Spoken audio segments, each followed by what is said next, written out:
Hi everyone, welcome to Canned Talks. ചെടികൾക്ക് വെള്ളവും വളവും പോലെ തന്നെയാണ് കുട്ടികൾക്ക് കളികൾ. അത് എന്ത് തരത്തിലുള്ള ഗെയിംസ് ആയിക്കോട്ടെ, ഇൻഡിവിജ്വൽ ആവാം, ഗ്രൂപ്പ് ഗെയിംസ് ആവാം, എന്ത് തരത്തിലുള്ള കളികളാണെങ്കിലും അത് അവരുടെ മെൻ്റൽ ആൻഡ് ഫിസിക്കൽ ഗ്രോത്തിനെ വല്ലാതെ ഇൻഫ്ലുവൻസ് ചെയ്യാറുണ്ട്. കുട്ടികൾക്ക് പ്രാണവായു കഴിഞ്ഞാൽ ഏറ്റവും പ്രധാനം പിന്നെ കളികൾ തന്നെയാണ്. സമപ്രായക്കാരുടെ കൂടെ കളിക്കാതെ വളരുന്ന കുട്ടികൾ പൊതുവേ അരസികന്മാരായിരിക്കും. ഇങ്ങനെയുള്ള കുട്ടികൾക്ക് പൊതുവേ മെൻ്റൽ മെച്യൂരിറ്റിയും ഇമോഷണൽ സ്റ്റെബിലിറ്റിയൊക്കെ കുറഞ്ഞ തോതിലാണ് കാണുന്നത്.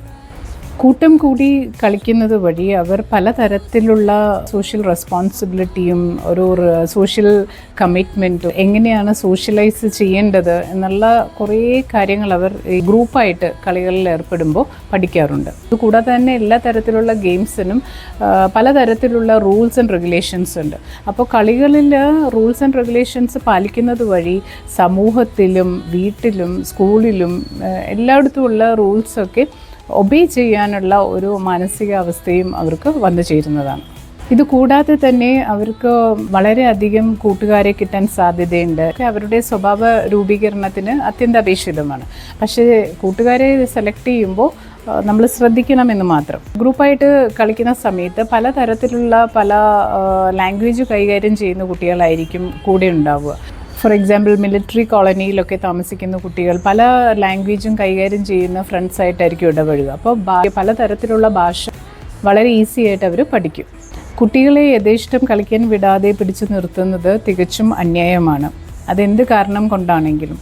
എക്സാമിൻ്റെ സമയത്ത് കളിക്കാൻ സമ്മതിക്കാത്ത രക്ഷകർത്താക്കളുണ്ട്. പഠനത്തിൽ നിന്ന് പിന്നോട്ട് പോകുമെന്നുള്ളതാണ് അവർ പറയുന്ന റീസൺ.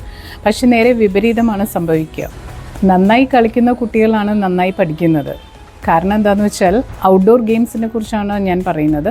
അങ്ങനെയുള്ള ഗെയിംസിൽ അവരെ ഇൻവോൾവ് ചെയ്യുമ്പോൾ അവരുടെ മെൻ്റൽ സ്ട്രെസ് കുറയും, വളരെയധികം എനർജൈസ് ആകുകയും റിഫ്രഷ് ആകുകയും ചെയ്യും. ഇത് അവരുടെ കോൺസെൻട്രേഷൻ ആൻഡ് ഫോക്കസ് ഇംപ്രൂവ് ചെയ്യിക്കുക തന്നെ ചെയ്യും. കുട്ടികളുടെയും ഫിസിക്കൽ, മെൻ്റൽ, ഇമോഷണൽ, ഇൻ്റലക്ച്വൽ ഡെവലപ്മെൻറ്റിനൊക്കെ വിവിധ തരത്തിലുള്ള കളികൾ അവർക്ക് ഇമ്പോർട്ടൻ്റ് ആണ്. സോ കുട്ടികളെ എല്ലാ ദിവസവും കളിക്കാൻ അനുവദിക്കും. അവർ കളിച്ച് വളരട്ടെ.